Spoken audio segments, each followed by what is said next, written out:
introduction regarding why he was selected as our keynote speaker. My name is Kelly Redmond. And DeVon Franklin embodies our theme, being radical, disruptive, and innovative. He is radical in his approach, in the way that he lives his life, living out Matthew 5:16, so that his light shines and God gets the glory. He challenges a system that perpetuates stereotypes around people of color, and he challenges by bringing uplifting programming featuring African Americans and Christians. He is innovative in the fact that he reaches out to young people. He actually makes time to mentor. We talked about solutions here. He's actually joining his mentee here at Asheville is here today. Today we welcome him and thank him for living and breathing our theme, and we welcome you and invite you to come and share how you make an impact, impacting the world, preaching, teaching, and taking on Hollywood. Let's give him a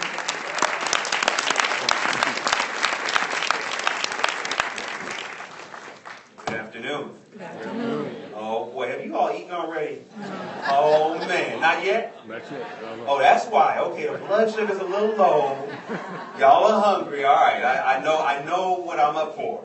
And as a pastor, my pastor would say, I'm not going to be before you very long. Now, you know what happens after that.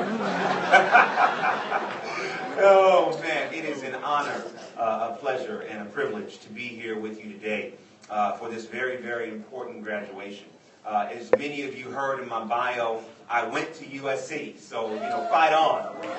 There is a strong anointing that flows for those that are Trojans. And any Bruins in the house, you can get some too. Just, touch the hem of one of our garments. It's all right.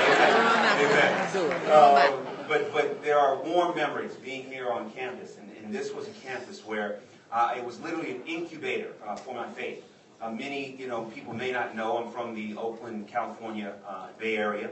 And, amen, right on, Bay Area in the house. And, growing up as a Christian, and someone who was very, very passionate about faith and really understood and was taught the gospel at a very early age. Growing up in a Christian home, in a Christian environment, I had this dream that maybe one day I could go to Hollywood and work in entertainment. Now, that was not a very faith-friendly dream, because Hollywood still is today, by many people, viewed as Sodom and Gomorrah, as the devil's playground. Many people said, well, if you want, to live out your faith, DeVon, don't go to Hollywood. Don't do it. You're going to lose your faith. It's going to corrupt you. There's no way you can be about God and be in that industry. And so here I was as a young person having a dream, a vision, a call from God, but having the conflict that those that are around me don't see the call the way that I see it. So I had a choice. Do I stay within the lane that they have ordained? Or do I have enough faith to go after the lane that God had ordained? And that was a leap. And that was a challenge. And that was a conflict that I think all of us face. Because we are here as leaders of faith, trying to identify how do we live out what we believe in a way that is dynamic, that is three-dimensional, and that transforms the lives of whatever we may do. But sometimes we're given a word from God to do it in a different way that does not align with our budget. Oh, I'm talking to somebody right now. Yes, I am. Amen. Amen. I see you. Doesn't align with your budget. Doesn't align with the grants that you've been given. Doesn't align with the scholarship. Doesn't align with your financial aid. But you have a word that God is calling you to do something that you have no physical means to do. Well, I want to welcome you to faith leadership. That's what being a faith leader is all about. Right. Faith is the substance of things hoped for. The evidence of things not seen. So to be a faith leader, you must lead in the substance of things that we hope for. But you also have to be proficient in the evidence of things that are not seen. And so when you have this idea of what God is calling you to do, but you're faced with conflict, I would ask you to look at that conflict as confirmation that you should do what he called you to do. Because anything that we try to do that's going to affect people, especially for the kingdom, is going to be met with conflict. So don't run from the conflict. Embrace the conflict and say, okay, this must be a sign that God's call on my life is real. Because anything that's going to touch people is going to have conflict. Anything that's not, people are going to say, oh, go ahead and do that. Be very cautious when things are a little too easy. When somebody gives you money a little too easy, you say, well, what's the catch? I don't have to fill out a grant. What's wrong here? Yes, there are no free lunches in this life. I need you to know everything costs something, including our faith. So there I was having to make a decision. Am I going to go to Hollywood? Am I going to try to live out my faith, but still be adherent to what I believe as a Christian? And I had to challenge those that came at me, and I said, you know, if you don't actually have experience with Hollywood, if you haven't actually worked a day in Hollywood, so you mean to tell me you're using your perception of what you think it is based upon a second-hand knowledge of it, not a first-hand experience, and then you're trying to dictate the destiny of my life based upon what you haven't experienced yourself? I appreciate that you love me, but love me enough to teach me how to use my faith in the most treacherous waters. Don't love me so much where you want to keep me close to the shore, because I don't care where you live, the shore gets the waves of life too. So teach me how to use my faith when life gets rough. So I had to go. I had to see. I had to explore. Could I go to this forbidden land called Hollywood and still be a strong, on fire Christian man? Is that possible? Yes. I had to put God to the test. And that test began right here on this campus at the age of 18 years old. I got into USC. I got denied, rejected from the film program. I applied to general admission, and I applied to the cinema television school. That's what it was called then. I think it's called the Cinematic Arts. But anyway, it was cinema television to me. Still is. I applied there for my freshman year. They rejected me. But I did get accepted to general admission. So I decided to go ahead and come here anyway. Because at first I really didn't want to go to USC until I visited the campus. And I felt like God was telling me, this is where I want you to be. Very important to listen to what God is telling you about where He wants you to be. Graduates, I know you have ideas of what you want to do and where you want to go. But please check that with what God has told you in your spirit about where He wants you to be. Because maybe He wants you to be in an environment, maybe He wants you to be in a place that defies your current plans. Mm-hmm. Do you have enough faith to allow Him to disrupt your plans?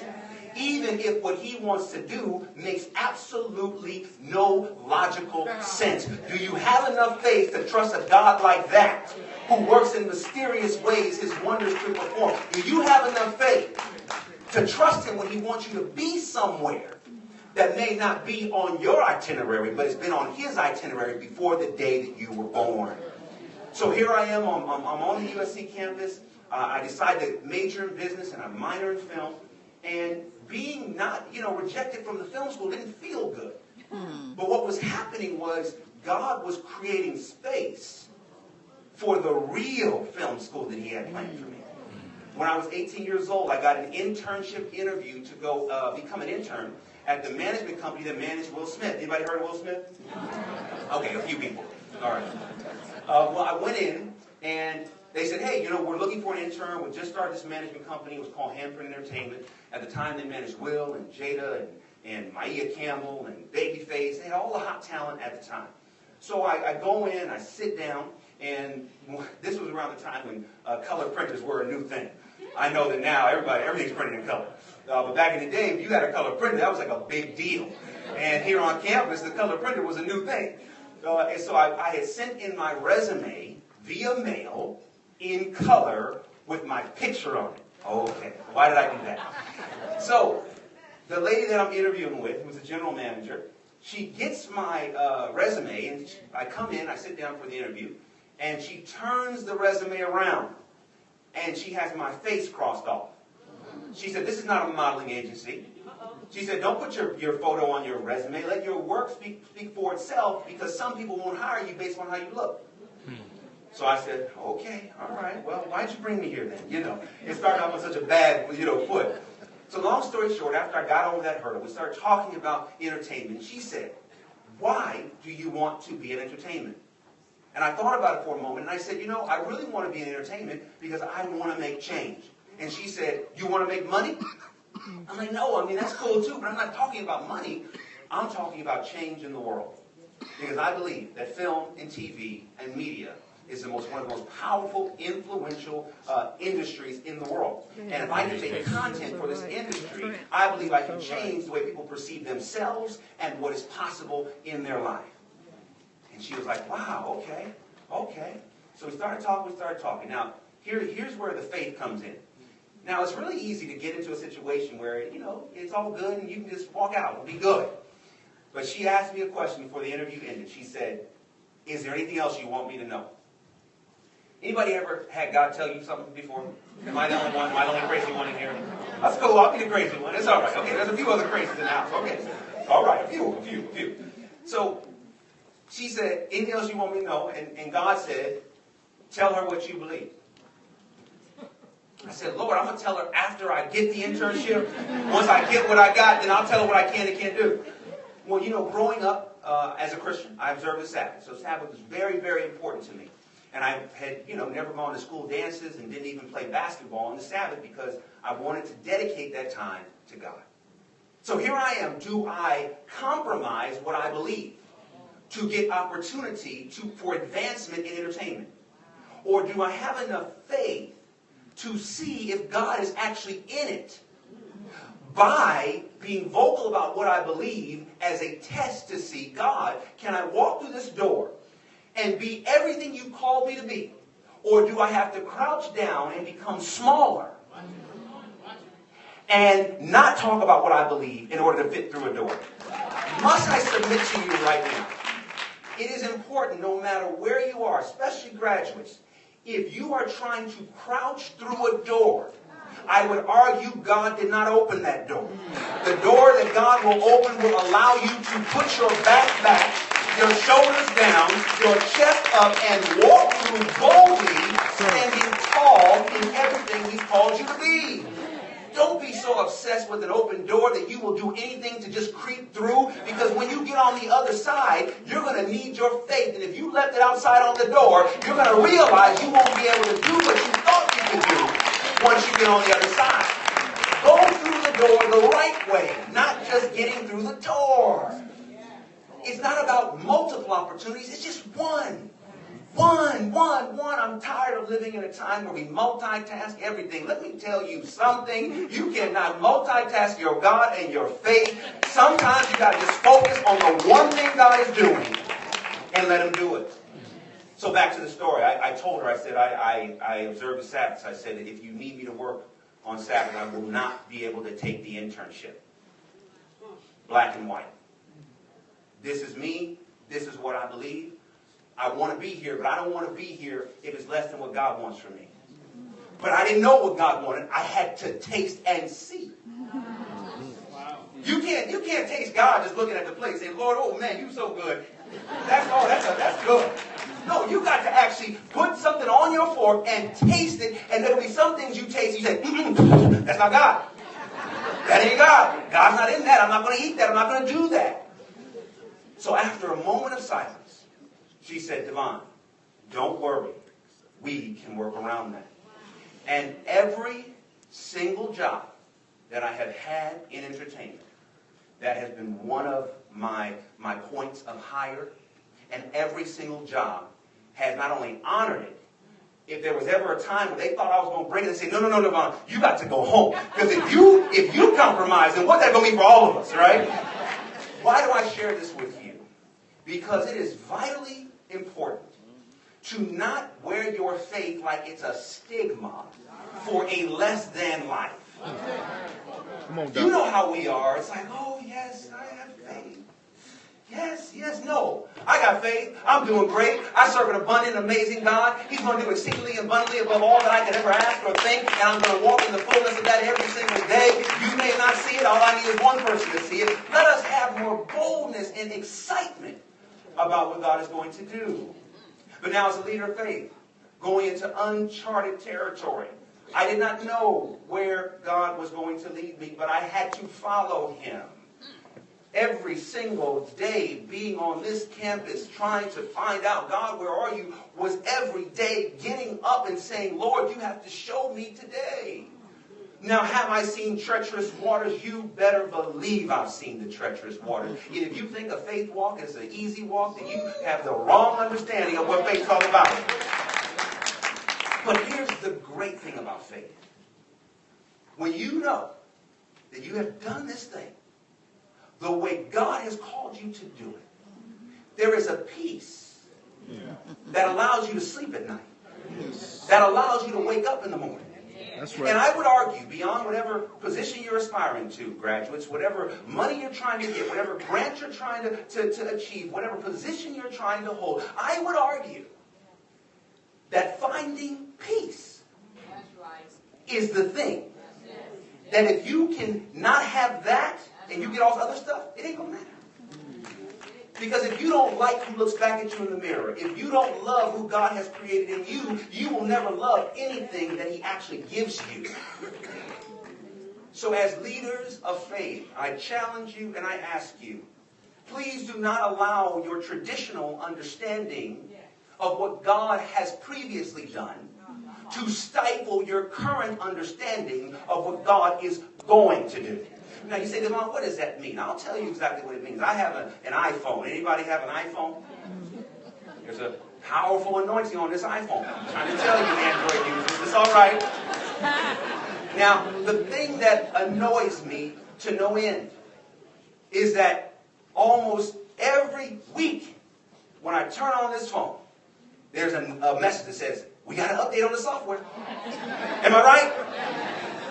When am I going to, download this? And how long is it going to take? And you're not connected to Wi-Fi, so you got to wait till you can connect to Wi-Fi because the upgrade is really big. Every week, they keep upgrading the system. And I said, well, why do they do that? Because every upgrade allows the functionality to improve. So if you are relying on an experience that you had with God and you've had with Jesus, not just last year, yesterday. And you aren't submitting your ideology in the way that you think and live to a current upgrade from him, then you're going to miss what he's doing in this current moment because you're going to try and treat it like it was yesterday and it wasn't. Please stay up to date on what God is trying to do in your life. Good word. I currently have my own company called Franklin Entertainment. I have a first look deal with Sony Pictures Entertainment. In the world of entertainment, getting a first look deal as a producer with a major Hollywood studio is incredibly rare. In entertainment, there are probably only 5 African American producers with first look deals with studios, and I'm one of the 5, and I'm the youngest of the 5. Amen. And I articulate that to say that the thing that people know me most about, the films that people associate me most with, are films of hope and inspiration and faith. From Pursuit of Happiness to The Karate Kid to Heaven is for Real to my new movie called Miracles from Heaven, which will be out on Easter. Now, my early concern as a kid, can I go into Hollywood and find success? Would the industry accept me as I was? Having the faith to go after it the way God called me to do it. It wasn't about their acceptance. It was about what he had already ordained. Even if you are in an industry where people don't know and understand who you are and what you do, I promise you, if you commit yourself to the path that is preordained by him, they will know your name because they will know that you serve him. People that don't even believe what I believe still respect the fact that I have enough faith to believe what I believe in an industry where everything is up for grabs. So I want you to know, not only is it possible for God to do what he's told you that he can do, he will do even greater. When I was here at 18 years old, I never saw everything that is unfolded. I didn't see it. I only saw a glimpse of it. But pursuing the path, pursuing with faith what he has produced a life well beyond anything that I could have ever asked for or thought about. I share this with you to encourage you. Allow your faith, which is a real superpower. I work in Hollywood. We make all kinds of movies with special effects. Spider-Man cannot fly through the city of New York. That is a special effect. It's all green screen. But our faith can knock down doors that people thought were immovable. Can open up accounts that people said were closed. Can make a path where people said would never happen. So I want you to know, as a leader of faith, you are a leader of the supernatural. You are a leader with a superpower that will allow you to go faster than a locomotive. You better watch out now. Don't play with me, my Superman fan. Come on now. And I want you to be empowered today. It took a lot of faith to get to this moment. It took a lot of faith. When you look at, Reverend Dr. Cecil Chip Murray and what he has done and his legacy. When you look at what this man has done, and to be able to have an institute that can begin to at least put people on a similar path, we are blessed and highly favored. We need to know that and accept it and believe it. And before we leave, I just want you to know that every challenge you faced and every doubt you currently have, don't allow that to depress you. But if you would just look a little bit deeper, buried in the problem is the promise. The promise that you're going to be okay. The promise that he would never leave nor forsake you. And the promise that if you walk by faith and not by sight, you will see glories you never thought possible. God bless you. God bless you. Always.